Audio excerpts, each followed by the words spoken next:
Hello students, welcome to study with K L. Goyal sir. आज की इस वीडियो में हम सीखेंगे कक्षा 10वीं का जो पार्ट है सांख्यिकी, उसके अंतर्गत माध्य निकालना। यहाँ पर क्वेश्चन दे रखा है, किसी फैक्ट्री के 50 श्रमिकों की मजदूरी के निम्नलिखित बंटन पर विचार कीजिए। देखिए यहाँ पर हमें दैनिक मजदूरी दे रखी है रुपयों में और श्रमिकों की संख्या भी दे रखी है। 100 से 120 जो दैनिक मजदूरी है उसमें श्रमिकों की संख्या 12 है, 120 से 140 में 14 है, 140 से 160 में 8 है, 160 से 180 में 6 हैं और 180 से 200 में 10 हैं। एक उपयुक्त विधि का प्रयोग करते हुए इस फैक्ट्री के श्रमिकों की माध्य दैनिक मजदूरी ज्ञात कीजिए। यहाँ पर हमें कोई सी भी एक विधि का उपयोग करना है और जो दैनिक मजदूरी है श्रमिकों की उनका माध्य ज्ञात करना है। देखिए, बोर्ड परीक्षा की दृष्टि से भी ये क्वेश्चन बहुत ही आईएमपी है और कई बार पेपर में पूछा गया भी है। तो इस वीडियो में हम जो प्रत्यक्ष विधि होती है माध्य निकालने की, वो आज सीखेंगे।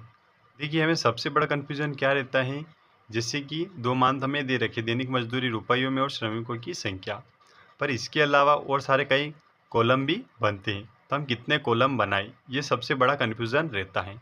तो सबसे पहले तो देखिए, जो प्रत्यक्ष विधि होती है उसका सूत्र लिख लेते हैं। देखिए क्या होता है, प्रत्यक्ष विधि माध्य एक्स बार बराबर सिग्मा एफ एक्स बटे सिग्मा एफ। ठीक, और ये आई इसके पाँव में लगा हुआ है। यानी देखिए, हमें एक तो एफ एक्स का सिग्मा यानी जोड़ निकालना है, टोटल निकालना है, और एक सिग्मा एफ। तो एफ हमेशा क्या होता है कि जो भी हमें संख्या दी रहती है वो हमेशा एफ का मान रहता है। तो देखिए, यहाँ से एफ का मान तो निकल जाएगा, सिग्मा एफ। ठीक, इन सभी को जोड़ेंगे तो इससे किसका मान आ जाएगा, सिग्मा एफ का। लेकिन यहाँ पर क्या है, एफ एक्स। यानी कि हमें देखिए, पहला कॉलम तो ये रहेगा, दूसरा कॉलम एफ का है ही सही, और एक्स का कॉलम भी बनाना पड़ेगा। तो चलिए इसको हल करते हैं। तो देखिए, हमने पहला कॉलम तो क्या बना लिया, दैनिक मजदूरी 100 से 120, 120 से 140, 140 से 160, 160 से 180, 180 से 200, और यहाँ पर श्रमिकों की संख्या लिख ली। ठीक, और हमें एक कॉलम कौन सा बनाना था, एक्स का। क्योंकि हमें एफ एक्स का मान चाहिए, इसलिए एक्स का मान निकालना पड़ेगा। तो सबसे पहले एक्स का मान निकाल लेते हैं। तो देखिए, जो एक्स होता है उसको हम क्या बोलते हैं, वर्ग चिन्ह। तो वर्ग चिन्ह कैसे निकलता है, ऊपरी वर्ग सीमा में हमें क्या जोड़ना रहता है, जो निम्न वर्ग सीमा रहती है उसको जोड़ना, और साथ ही क्या करना है, बट्टे में 2 का भाग लगाना है। जैसे देखिए, इस पहले वाले का निकालते हैं। जैसे देखिए 100 और 120, तो ऊपरी वर्ग सीमा कितनी है यहाँ पर, 120 प्लस निम्न वर्ग सीमा कितनी है, 100 बटे 2। इन दोनों को जोड़ लेंगे। 120 में हम 100 को जोड़ेंगे कितना आएगा, 220 बटे 2। इसको काट लेंगे, 2 एकम 2, 2 एकम 2, 0। यानी देखिए, इसका वर्ग चिन्ह कितना आया, 110। यानी इन दोनों के बीच का चिन्ह कितना आया, 110। उसी प्रकार देखिए, यहाँ कितना है, 120 और 140। तो सबसे पहले क्या करेंगे, हम 140 को और 120 को जोड़ लेंगे और 2 का भाग लगा देंगे। तो 140 और 120 को जोड़ेंगे तो कितना आएगा, 260 बटे 2। इसको भी काटेंगे, 2 एकम 2, 2 तिया 6 और 1 ये 0। तो देखिए, इसका कितना आया, 130। देखिए, इसके बाद की मैं आपको एक ट्रिक बताता हूँ। यहाँ पर कितना अंतर है, देखिए 100 से 120 यानी 20 का अंतर। यहाँ क्या है, 120 से 140, तो यहाँ पर भी कितना अंतर है, 20 का। 140 से 160, यहाँ पर भी कितना अंतर है, 20 का। तो यह जो वर्ग चिन्ह निकलेंगे उनमें कितना अंतर होगा, 20 का अंतर होगा। पहला क्या है, 110, दूसरा 130, तो उसके बाद क्या आएगा, 150। आप चाहे तो इसे जोड़कर 2 का भाग देकर निकाल सकते हैं। उसके बाद 150 के बाद क्या आएगा, 170, और उसके बाद आएगा फिर 190। ठीक, कुछ इस प्रकार से ये वर्ग चिन्ह आ गया है। अब क्या निकालना में, एफ एक्स, यानी एफ और एक्स का हम गुणा करेंगे और यहाँ पर मान लिखेंगे।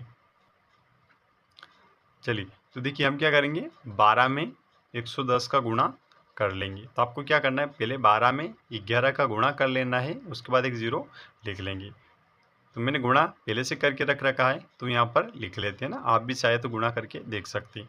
तो ये कितना आएगा, देखिए 1320। उसके बाद 14 में हमें 130 का गुणा करना है, तो इसका मान आएगा 1820। उसके बाद 8 में हमें 150 का गुणा करना है, इसका मान आएगा 1200। फिर हमें 6 में 170 का गुणा करना है, इसका मान आएगा 1020।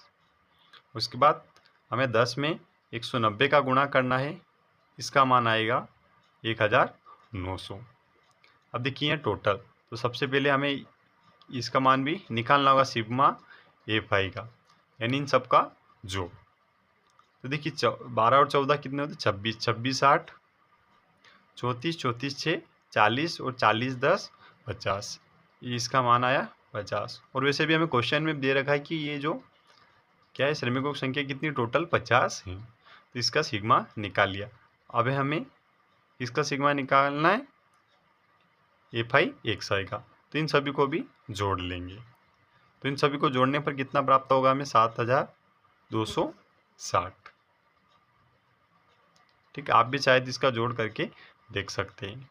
चलिए अभी इन मान को हम सूत्र में रखते हैं।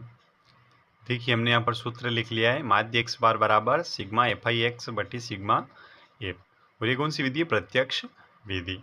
तो हमें देखिए सिग्मा एफ एक्स का मान चाहिए था, इसलिए एफ एक्स का कॉलम बनाए थे और यहाँ से क्या मान आया, सिग्मा एफ एक्स का। और साथ ही हमें एफ का मान दे रखा था, उसका भी हमने सिग्मा यानी टोटल निकाल लिया है। अब इस सूत्र में हम मान रखते हैं। देखिए सबसे पहले सिग्मा एफ एक्स का मान कितना है, 7260। तो इस मान को यहाँ पर लिख लेते हैं बटे सिग्मा एफ। तो सिग्मा एफ का मान कितना है, 50। चलिए इसको हम काट लेते हैं, 0 से 0 काट लेते हैं। चलिए इसको एक स्टेप और बढ़ा लेते हैं, 726 बटे 5। अब हम क्या करते हैं, 726 में 5 का भाग दे लेते हैं। चलिए देखिए ये 726 में हम क्या करते हैं, 5 का भाग देते हैं। तो 5 का पहाड़ा कितनी बार बोले कि 7 आया, उससे कम तो एक बार, 5 से कम 5, घटा लेंगे कितना आएगा, 2। देखिए मैं आपको ये पूरा समझा रहा हूँ। फिर उसके बाद ऊपर से उतारेंगे यहाँ पर 2, तो कितना होगा, 5 चौके 20, घटा लेंगे इसको तो कितना आएगा 2। फिर ऊपर से उतारेंगे हम 6, ये कितना हो गया 26। तो कितनी बार भाग जाएगा, 5 बार, 5 5 25, घटाएंगे इसको कितना बचेगा 1। अब देखिए कोई संख्या भी नहीं और भाग भी नहीं जा रहा, तो क्या करेंगे हम यहाँ दशमलव लगाएंगे और यहाँ पर एक 0। 5 का पहाड़ा कितनी बार, देखिए कितनी बार बोलेंगे, 2 बार, 5 दूने 10, और यहाँ पर कितना आ गया 0। यानी 726 में 5 का भाग देने पर कितना आया, 145.2। तो चलिए इसका मान लिख लेते हैं, 726 में 5 का भाग देने पर हमारा जो मान है वो कितना आया, 145.2 इसका आंसर आया है। यहाँ पर लिख लेते हैं माध्य एक्स बार बराबर। देखिए प्रत्यक्ष विधि से था, अगर आपको कल्पित माध्य विधि से भी सीखना है तो आप कमेंट बॉक्स में बता सकते हैं। आज की इस वीडियो में बस इतना ही। उम्मीद करता हूँ कि वीडियो आपको पूरी समझ में आ गई होगी। अगर फिर भी आपका कोई डाउट रह जाता है तो आप कमेंट बॉक्स में पूछ सकते हैं। साथ ही आप किसी अन्य नए टॉपिक पर भी वीडियो देखना चाहते हैं तो कमेंट बॉक्स में अवश्य बताएं।